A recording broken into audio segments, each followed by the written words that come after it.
On vous en parlait hier, la production d'énergie éolienne va se développer dans la région. C'est une volonté du préfet Jean-Michel Bérard. La France s'est engagée à produire 19 000 mégawatts d'ici 2020 et la région a pour objectif d'en produire 1100 à 1300. Seul problème, 20% du territoire peut accueillir des parcs éoliens. La préfecture publiera d'ici fin mai une ligne de conduite pour l'installation de ces éoliennes. On écoute le préfet au micro d'Emmanuel Michel. Il s'agit justement de concentrer ces sites éoliens, ce qui ne veut pas forcément dire les disposer n'importe comment.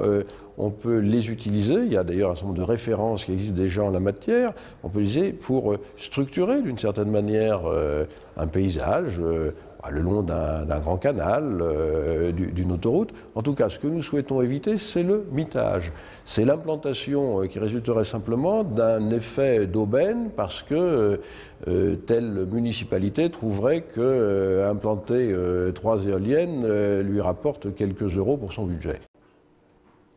Et nous avons demandé à Jean-François Caron, tête de liste d'Europe Écologie au régional, de commenter ce plan. Pour lui, on pourrait faire encore plus. Le maire de Los-en-Gohelle compte installer plusieurs de ces éoliennes sur le territoire de sa commune. On l'écoute au micro d'Emmanuel Michel.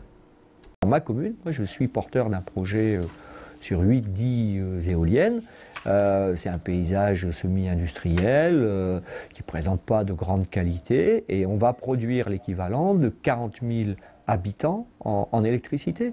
Donc c'est une des réponses au problème du réchauffement climatique et aux besoins qu'il y a de remplacer les énergies du pétrole, dont on sait qu'il va diminuer fatalement et dont le prix va augmenter de façon extraordinaire.